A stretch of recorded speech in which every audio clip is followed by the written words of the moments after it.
Hello दोस्तों, stock insight में आपका स्वागत है एक और इन्फॉर्मेटिव वीडियो में। दोस्तों, आज 3 कंपनीज़ का क्वार्टर रिजल्ट देखने को मिला क्वार्टर 2 का। और जैसे कि अभी जो रिज़ल्ट आए हैं वो काफ़ी कंपनीज़ के रिज़ल्ट आ चुके हैं क्वार्टर 2 के, लेकिन मैं इसमें सेलेक्ट किया हूँ 3 कंपनी को जिसका रिव्यू मैं आपको अभी दिखाने वाला हूँ। इसमें है दोस्तों सीजी पावर सॉल्यूशन है, केपीआईटी टेक्नोलॉजीज़ है एंड टीसीएम श्रीराम है। तो तीनों कंपनीज़ का जो भी नंबर्स आए हैं वो मैं आपको बताने वाला हूँ इसमें, तो वीडियो को अंत तक ज़रूर देखिएगा ताकि कोई भी जानकारी आपसे मिस ना हो सके। तो चलिए दोस्तों स्टार्ट करते हैं। एंड दोस्तों, आगे बढ़ने से पहले अगर आप चैनल पे नए हैं तो इस चैनल को सब्सक्राइब कर दीजिएगा ताकि ऐसे ही इन्फॉर्मेटिव वीडियो आपको लगातार मिलती रहे। दोस्तों, बात करते हैं फर्स्ट कंपनी की। पहली कंपनी है केपीआईटी टेक्नोलॉजीज़। तो इसका जो रिज़ल्ट आया है वो मिलियन में आया है दोस्तों। यहाँ पे जैसे हम लोग इसका बैलेंस शीट देखेंगे, कंपनी का जो कंसोलिडेटेड जो फाइनेंशियल रिजल्ट आया है वो मिलियन में आया है। तो मैं आपको इसको करोड़ में कन्वर्ट करके बता रहा हूँ। तो दोस्तों, यहाँ पे हम लोग सबसे पहले कंपनी का सेल्स देखेंगे। तो कंपनी का जो सेल है दोस्तों वो है 745 करोड़ का। एंड जैसे बात करें पिछले क्वार्टर की, क्वार्टर 1 की, तो तब इनका सेल था 686 करोड़ का। मतलब कि इनका जो सेल है वो पिछले क्वार्टर से हमें बढ़ते हुए देखने को मिला है। और बात कर लेते हैं दोस्तों सेम क्वार्टर में पिछले ईयर में, तब हमें इनका जो सेल था वो 591 करोड़ के आसपास का था। मतलब कि पिछले ईयर से इनका जो सेल है वो काफ़ी बढ़ गया है। अब दोस्तों, यहाँ पे हम लोग एक्सपेंस देखेंगे। तो कंपनी में जो एक्सपेंस है वो 607 करोड़ का एक्सपेंस है क्वार्टर 2 में। क्वार्टर 1 का एक्सपेंस था 553 करोड़ का। मतलब कि इनके एक्सपेंस में भी क्वार्टर 2 में बढ़ोतरी हुई है। अब बात कर लेते हैं ऑपरेटिंग प्रॉफिट की। तो ऑपरेटिंग प्रॉफिट दोस्तों इसमें लगभग 138 करोड़ के आसपास का ऑपरेटिंग प्रॉफिट आया है। 2000 पिछले क्वार्टर की बात करें क्वार्टर 1 में, तो इसका 133 करोड़ का इनका ऑपरेटिंग प्रॉफिट आया था। ऑपरेटिंग मार्जिन की बात करें दोस्तों तो operating margin as it is बना हुआ है 19%।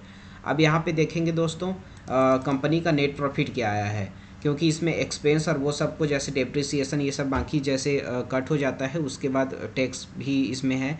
एंड जैसे प्रॉफिट बिफोर टैक्स की बात करें दोस्तों, तो प्रॉफिट बिफोर टैक्स में 109 करोड़ इसमें इनका प्रॉफिट बिफोर टैक्स इनका अमाउंट आ रहा है। अब बात कर लेते हैं क्वार्टर 1 में। तो क्वार्टर 1 में इनका जो प्रॉफिट बिफोर टैक्स था वो था 112 करोड़ का।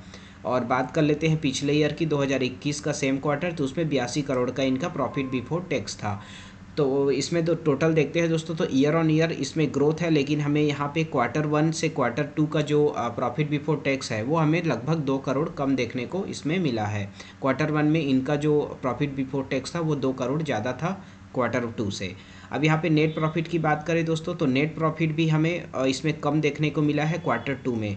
नेट प्रॉफिट क्या आया है यहाँ पे 88 करोड़ का नेट प्रॉफिट था। हाँ, 2000 क्वार्टर 1 में देखेंगे, और क्वार्टर 2 का जो नेट प्रॉफिट आया है वो है 84 करोड़ का। और क्वार्टर 1 का नोट जो नेट प्रॉफिट था वो था 88 करोड़। तो दोस्तों यहाँ पे हमें लगभग 4 करोड़ के आसपास का इनका जो नेट प्रॉफिट है उसमें कमी देखने को मिला है क्वार्टर 1 से क्वार्टर 2 में। अब अर्निंग पर शेयर की बात कर लेते हैं दोस्तों। तो अर्निंग पर शेयर हमें 3 रुपये के आसपास देखने को मिला है। एंड क्वार्टर 1 की बात करें तो हमें 3 रुपये 12 पैसे के आसपास का हमें देखने को मिला था क्वार्टर 1 में। तो मतलब कि टोटल इसका टोटल परफॉर्मेंस देखेंगे दोस्तों, तो क्वार्टर 2 का परफॉर्मेंस हमें क्वार्टर 1 से थोड़ा वीक लग रहा है। अब बात कर लेते हैं दोस्तों इनके फंडामेंटल्स की कि कंपनी के फंडामेंटल्स क्या हैं। यहाँ पे सबसे पहले एक बार हम लोग फंडामेंटल्स देखने से पहले बैलेंस शीट देख लेते हैं कंपनी का। दोस्तों, यहाँ पे कंपनी का रिज़र्व देखेंगे तो 1122 करोड़ का कंपनी का रिज़र्व है, जो कि हमें बढ़ते हुए देखने को मिला है। अब यहाँ पे देखेंगे कंपनी के डेट क्या है। तो कंपनी के डेट 186 करोड़ के आसपास का है दोस्तों, सितंबर वाले क्वार्टर 2 में अभी जैसे देखेंगे। और इनका जो डेट है वो हमें लगातार कम होते हुए देखने को मिल रहा है, जो कि अच्छी बात है। अब यहाँ पे हम लोग इनका इन्वेस्टर देख लेते हैं दोस्तों, इन्वेस्टर्स कितने हैं इसमें। तो यहाँ पे 40% की जो हिस्सेदारी है वो प्रमोटर के पास है। एंड 16% की जो हिस्सेदारी है वो हमें एफआईआईज़ के पास देखने को मिल रही है। एफआईआईज़ ने अपनी होल्डिंग भी इसमें बढ़ाया है दोस्तों, जो कि अच्छी बात है। अब देखते हैं डीआईएस की होल्डिंग। तो दोस्तों, डीआईएस ने भी अपनी 3% की होल्डिंग बढ़ा दी है क्वार्टर 1 से क्वार्टर 2 में। तो ये भी अच्छी बात है, इनमें डीआईएस और एफआईआईएस दोनों की होल्डिंग हमें बढ़ते हुए देखने को मिल रही है। बात करें पब्लिक होल्डिंग की दोस्तों, तो पब्लिक की होल्डिंग 28% की है। तो टोटल ओवरऑल इसमें हम लोग जो शेयर होल्डिंग पैटर्न देखते हैं दोस्तों क्वार्टर 2 में, तो शेयर होल्डिंग पैटर्न हमें काफ़ी स्ट्रांग इसमें देखने को मिल रहा है। अब इसमें दोस्तों कंपनी का एक बार रेशियोज चेक कर लेते हैं कि पिछले फाइनेंशियल ईयर में कंपनी के क्या रेशियोज थे। तो कंपनी का जो रिटर्न ऑन इक्विटी है वो 21% का है, जो कि काफ़ी अच्छा है। And return on capital employed देखेंगे तो 24% का है, जो कि अच्छी बात है। और पिछले फाइनेंशियल ईयर में कंपनी ने जो प्रॉफिट जनरेट किया था दोस्तों वो था 322 करोड़ का। एंड कंपनी में जो डेट है वो 186 करोड़ के आसपास का है, मतलब कि कंपनी को हम लोग डेट फ्री कंसीडर कर सकते हैं।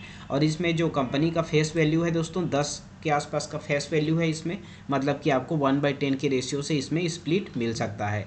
तो टोटल इसमें देखते हैं दोस्तों, तो माइनस पॉइंट हमें कुछ भी नहीं लग रहा है। माइनस पॉइंट सिर्फ ये है दोस्तों कि इनके जो नंबर्स आए हैं Q2 के, तो Q2 के जो नंबर्स हैं Q1 से हमें थोड़ा सा वीक लग रहा है। लेकिन प्लस पॉइंट ये है दोस्तों कि इसमें FIIs और DIs दोनों की होल्डिंग हमें बढ़ते हुए देखने को मिली है, जो कि कंपनी के लिए एक पॉजिटिव सिग्नल है। कंपनी का वैसे फंडामेंटल स्ट्रांग है दोस्तों, कंपनी में डेट बहुत कम है, हम लोग डेट फ्री भी कंसीडर कर सकते हैं कंपनी को। एंड कंपनी का रिटर्न ऑन इक्विटी और रिटर्न कैपिटल एम्प्लॉयड दोनों ही हमें अच्छे देखने को मिले हैं। अब बात कर लेते हैं दोस्तों अगली कंपनी की। ये कंपनी था KPIT टेक्नोलॉजीज लिमिटेड। दोस्तों अब बढ़ते हैं अगली कंपनी की ओर। दोस्तों बात करते हैं अगली कंपनी की, जो कि कंपनी है DCM श्रीराम। तो यहाँ पे हम लोग देखेंगे कंपनी का टोटल इनकम। तो कंपनी का टोटल इनकम जो आया है करोड़ में है, और वो है 2907 करोड़ का इनका टोटल इनकम हमें देखने को मिला है दोस्तों यहाँ पे। और बात कर लेते हैं पिछले क्वार्टर की, Q1 की। तो Q1 में हमें 2999 करोड़ का इसमें सेल्स टोटल इनकम देखने को मिला था, मतलब कि इनका जो इनकम है वो पिछले क्वार्टर से थोड़ा सा कम देखने को हमें मिला है। अब यहाँ पे टोटल एक्सपेंस की बात कर लेते हैं दोस्तों। तो टोटल एक्सपेंस जो इस वाले क्वार्टर में देखने को मिला है हमें 2679 करोड़ का। एंड Q1 में देखने को मिला था 2613 करोड़ का, मतलब कि इनका एक्सपेंस है वो भी हमें बढ़ते हुए देखने को मिला है। अब यहाँ पे दोस्तों समझने वाली बात यह है कि इनका जो टोटल इनकम है वो पिछले क्वार्टर से कम हुआ है, एंड एक्सपेंस जो है वो पिछले क्वार्टर से बढ़ा है। तो ये थोड़ा सोचने वाली बात हो सकती है। अब बढ़ते हैं अगले, इसमें देखते हैं प्रॉफिट बिफोर टैक्स क्या आ रहा है। तो इसमें दोस्तों प्रॉफिट बिफोर टैक्स आ रहा है 227 करोड़ का Q2 में आया है। एंड बात कर लेते हैं Q1 की। तो Q1 में हमें 386 करोड़ का इसमें प्रॉफिट बिफोर टैक्स देखने को मिला था, जो कि Q2 से बेटर था। अब यहाँ पे देख लेते हैं दोस्तों नेट प्रॉफिट क्या आया है। तो दोस्तों यहाँ पे देखते हैं प्रॉफिट आफ्टर टैक्स। तो ये है हमें 128 करोड़ के आसपास का, 128 करोड़ का हमें नेट प्रॉफिट देखने को मिला है। और बात कर लेते हैं पिछले क्वार्टर की। तो दोस्तों पिछले क्वार्टर में हमें 253 करोड़ का नेट प्रॉफिट देखने को मिला था, जो कि Q2 से बेटर था। अब यहाँ पे देखते हैं सेम क्वार्टर में पिछले ईयर में, तो हमें पिछले ईयर में 157 करोड़ के आसपास का हमें नेट प्रॉफिट देखने को मिला था। तो टोटल इसमें देखते हैं दोस्तों, तो पिछले ईयर से एंड पिछले क्वार्टर से दोनों से ही हमें इनका जो परफॉर्मेंस है वो वीक नज़र आ रहा है, क्योंकि पिछले ईयर में इनका जो नेट प्रॉफिट था 158 करोड़ था, एंड अभी का जो नेट प्रॉफिट है वो है 128 करोड़। एंड बात कर लेते हैं Q1 की। तो Q1 में 253 करोड़ का नेट प्रॉफिट था, जो कि अब 128 हो गया है। तो पिछले क्वार्टर से इनका जो इनकम है वो बहुत ही कम हुआ है, लगभग 50% कम हो गया है। अब यहाँ पे देखते हैं दोस्तों अर्निंग पर शेयर क्या आ रहा है। तो अर्निंग पर शेयर यहाँ पे हमें देखने को मिल रहा है दोस्तों लगभग 8 रुपये के आसपास का इसमें हमें अर्निंग पर शेयर देखने को मिल रहा है, जैसा कि आप इसमें देख सकते हैं। एंड Q1 में अर्निंग पर शेयर हमें 16 रुपये देखने को मिला था, जो कि अभी मात्र हमें 8 रुपये देखने को मिला है, मतलब कि लगभग 50% का इसमें हमें Q2 से गिरावट देखने को मिल रही है। तो दोस्तों ये था, नेट प्रॉफिट में भी हमें 50% का गिरावट देखने को मिला है, अर्निंग पर शेयर में भी 50% का गिरावट देखने को मिला है। अब एक बार कंपनी का फंडामेंटल हम लोग चेक करते हैं कि कंपनी के फंडामेंटल्स क्या हैं। दोस्तों कंपनी का जो रिज़र्व है वो हमें बढ़ते हुए देखने को मिल रहा है। पिछले क्वार्टर से इनका जो रिज़र्व है वो बढ़ गया है। बात करें मार्च 2022 की, तो मार्च 2022 में 5476 करोड़ का रिज़र्व था, जो कि बढ़ के 5769 करोड़ हो गया है। अब बात कर लेते हैं डेट की दोस्तों। तो डेट भी हमें थोड़ा सा कम इसमें देखने को मिला है, जो कि लगभग 1545 करोड़ के आसपास का है। अब इसमें एक बार हम लोग शेयर होल्डिंग पैटर्न चेक कर लेते हैं। तो यहाँ पे जैसे प्रमोटर की होल्डिंग देखेंगे दोस्तों, तो 66% की हिस्सेदारी प्रमोटर की है, 2.97% FIIs की है, लगभग 8% के आसपास का DIs का होल्डिंग है, गवर्नमेंट की होल्डिंग है 0.02 एंड पब्लिक की होल्डिंग है 20% के आसपास की, बाकी अदर देखेंगे तो 1% है। तो टोटल इसमें शेयर होल्डिंग पैटर्न देखेंगे दोस्तों, शेयर होल्डिंग पैटर्न हमें ठीक ठाक नज़र आ रहा है, कोई भी इसमें वीकनेस नहीं है। अब दोस्तों यहाँ पे रेशियोज़ देख लेते हैं कि पिछले ईयर में, पिछले फाइनेंशियल ईयर में कंपनी के क्या रेशियोज़ थे। तो यहाँ पे जैसे देखेंगे लगभग 20% के आसपास का रिटर्न ऑन इक्विटी है, 24% का रिटर्न ऑन कैपिटल एम्प्लॉयड है। बात कर लेते हैं कर्ज की, तो 1545 करोड़ का कर्ज है एंड कंपनी का नेट प्रॉफिट था 1133 करोड़ का। तो दोस्तों यहाँ पे कंपनी का फेस वैल्यू 2 है, लेकिन हम यहाँ पे देखने वाली बात यह है कि कंपनी का इंट्रेंसिक वैल्यू 1189 रुपये है और स्टॉक ट्रेड कर रहा है 1110 रुपये में। तो कहीं ना कहीं जो ये स्टॉक है वो अपनी इंट्रेंसिक वैल्यू से नीचे ट्रेड कर रहा है। अब यहाँ पे देखेंगे दोस्तों कि यहाँ पे माइनस पॉइंट हमें देखने को नहीं मिल रहा है, लेकिन फिर भी यहाँ पे जो Q2 का रिज़ल्ट आया है उसमें हमें Q1 से काफ़ी वीकनेस देखने को मिला है। लगभग 50% के आसपास का हमें इसमें Q1 से गिरावट देखने को मिली है। तो ये दोस्तों हमें जैसे फ्रेश एंट्री अगर बनाना है तो इसमें आप एक क्वार्टर और वेट कर सकते हैं, अगर इसमें इन्वेस्टमेंट का अगर सोच रहे हैं तो।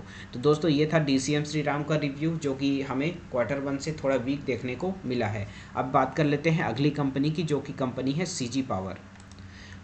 दोस्तों यहाँ पे आते हैं CG पावर का। CG पावर का टोटल इनकम देखते हैं, वो है 1707 करोड़ का और पिछले Q1 में था 1674 करोड़ का, मतलब कि इनका जो इनकम है वो पिछले क्वार्टर से बढ़ गया है। अब बात कर लेते हैं एक्सपेंसेस की। तो एक्सपेंस है दोस्तों टोटल इसमें 1466 करोड़ का एंड पिछले क्वार्टर का जो एक्सपेंस था वो था 1502 करोड़ का। मतलब टोटल इसमें देखते हैं दोस्तों तो इनके जो टोटल इनकम है उसमें हमें बढ़ोतरी देखने को मिली है और एक्सपेंस है वो कम होते हुए देखने को मिला है, जो कि दोनों हमें अच्छे लग रहा है। अब यहाँ पे देखते हैं दोस्तों प्रॉफिट बिफोर टैक्स क्या आ रहा है। तो प्रॉफिट बिफोर टैक्स हमें देखने को मिला है 241 करोड़ का एंड पिछले Q1 में हमें देखने को मिला था 173 करोड़ का। मतलब कि टोटल इसमें देखते हैं तो हमें पिछले क्वार्टर से इनका जो परफॉर्मेंस है वो हमें बेटर नज़र आ रहा है। अब दोस्तों प्रॉफिट आफ्टर टैक्स हम लोग देखते हैं, जिसको हम लोग नेट प्रॉफिट भी बोलते हैं। तो नेट प्रॉफिट इसमें आया है 178 करोड़ का एंड पिछले क्वार्टर का नेट प्रॉफिट था 129 करोड़ का। तो टोटल इसमें देखेंगे दोस्तों तो परफॉर्मेंस हमें पिछले क्वार्टर से इस कंपनी का क्वार्टर बढ़िया देखने को मिला है। लेकिन बात कर लेते हैं पिछले ईयर की सेम क्वार्टर में, तो पिछले ईयर के सेम क्वार्टर से हमें इनका जो परफॉर्मेंस है वो थोड़ा कम नज़र आ रहा है, क्योंकि पिछले जैसे देखेंगे नेट प्रॉफिट पिछले ईयर का 201 करोड़ का था, जो कि अभी 178 करोड़ हमें देखने को मिला है। तो क्वार्टर ऑन क्वार्टर इनका जो परफॉर्मेंस है वो ठीक ठाक है, लेकिन ईयर ऑन ईयर में देखेंगे तो हमें थोड़ा कमी देखने को मिल रहा है। अब यहाँ पे बात कर लेते हैं दोस्तों अर्निंग पर शेयर की। तो अर्निंग पर शेयर हमें इसमें देखने को मिल रहा है दोस्तों लगभग ₹1.17 के आसपास का इसमें हमें अर्निंग पर शेयर देखने को मिला है, जो कि पिछले क्वार्टर से की बात करें तो पिछले क्वार्टर से बेटर है। लेकिन बात कर लेते हैं पिछले ईयर की सेम क्वार्टर में, तो पिछले ईयर के सेम क्वार्टर से हमें थोड़ा सा अर्निंग पर शेयर कम देखने को मिला है, क्योंकि पिछले ईयर के सेम क्वार्टर में ₹1.50 के आसपास का अर्निंग पर शेयर था, जो कि अभी हो गया है ₹1.17 के आसपास। तो यहाँ पे टोटल देखने वाली बात यह है दोस्तों कि अर्निंग पर शेयर हमें क्वार्टर ऑन क्वार्टर बढ़ते हुए देखने को मिला है, लेकिन ईयर ऑन ईयर जैसे देखेंगे तो 2021 के जो फाइनेंशियल ईयर थे 2021-22 का, उसमें हमें उससे 2022-23 का जो Q2 का रिजल्ट आया है अभी आज वाला, तो इसमें हमें थोड़ा सा कमी देखने को मिला है ईयर ऑन ईयर, लेकिन क्वार्टर ऑन क्वार्टर कंपनी अच्छा काम कर रही है। तो दोस्तों यहाँ पे जैसे इनका देखेंगे तो एक्सपेंस भी हमें कमी देखने को मिला है, जो कि अच्छी बात है, क्योंकि क्या होता है कि अगर कंपनी के रेवेन्यू बढ़ रहे हैं तो एक्सपेंस भी बढ़ते हैं, इनकम बढ़ रहा है तो एक्सपेंस भी बढ़ते हैं। लेकिन यहाँ पे क्या हुआ है, इनकम भी कंपनी का बढ़ा है एंड एक्सपेंस भी कंपनी का लगभग हमें कमी देखने को मिला है पिछले क्वार्टर से। तो ये अच्छी बात है, क्योंकि पिछले क्वार्टर में जो इनका टोटल एक्सपेंस था 1502 करोड़ था, जो कि अभी एक्सपेंस हुआ है 1466 करोड़ का। तो दोस्तों यहाँ पे टोटल कंपनी का जो परफॉर्मेंस है वो हमें ठीक ठाक नज़र आ रहा है। अब यहाँ पे एक बार देख लेते हैं कंपनी का फंडामेंटल्स क्या आ रहा है, साथ ही साथ एक बार हम लोग बैलेंस शीट देख लेते हैं। दोस्तों कंपनी का बैलेंस शीट देखेंगे तो शेयर कैपिटल 305 करोड़ का है, रिजर्व देखेंगे तो 1045 करोड़ का रिजर्व है, डेट देखेंगे 242 करोड़ का डेट है और कंपनी अपने डेट को लगातार कम कर रही है, जो कि काफ़ी अच्छा है कंपनी के लिए, साथ ही साथ इनके इन्वेस्टर्स के लिए। अब यहाँ पे दोस्तों हम लोग इन्वेस्टर्स देखेंगे तो प्रमोटर की हिस्सेदारी 58% की है, FIS की होल्डिंग 12% की है, DIS की होल्डिंग 5% की है। तो टोटल इसमें हमें देखने को मिला है कि इसमें FIS की होल्डिंग लगातार हमें बढ़ते हुए देखने को मिला है, 2019-2020 से यहाँ पे हम लोग देखते हैं तो NDIS की होल्डिंग हमें कम होते हुए देखने को मिला है। तो टोटल इसमें हम लोग देखते हैं शेयर होल्डिंग पैटर्न हमें ठीक ठाक नज़र आ रहा है, इसमें कोई भी वीकनेस नज़र नहीं आ रहा है। अब यहाँ पे एक बार हम लोग कंपनी का ओवरव्यू देख लेते हैं दोस्तों। तो रिटर्न ऑन इक्विटी 108% की है जो कि काफ़ी अच्छा है। रिटर्न ऑन कैपिटल एम्प्लॉयड 44% का है जो कि ठीक ठाक है। कंपनी का फेस वैल्यू हमें 2 देखने को मिला है एंड कंपनी का जो इंट्रेंसिक वैल्यू है वो हमें 22 रुपये देखने को मिला है दोस्तों। कंपनी का बुक वैल्यू 8 रुपये का है एंड जो स्टॉक का प्राइस है वो 256 है। तो स्टॉक का जो प्राइस है दोस्तों वो काफ़ी हाई पे ट्रेड कर रहा है।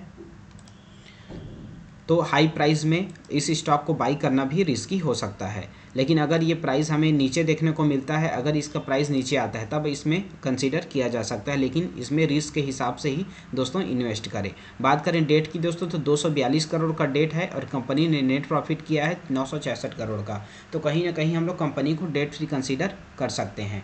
प्राइस टू अर्निंग देखेंगे दोस्तों तो 67 है जो कि काफ़ी ज़्यादा है।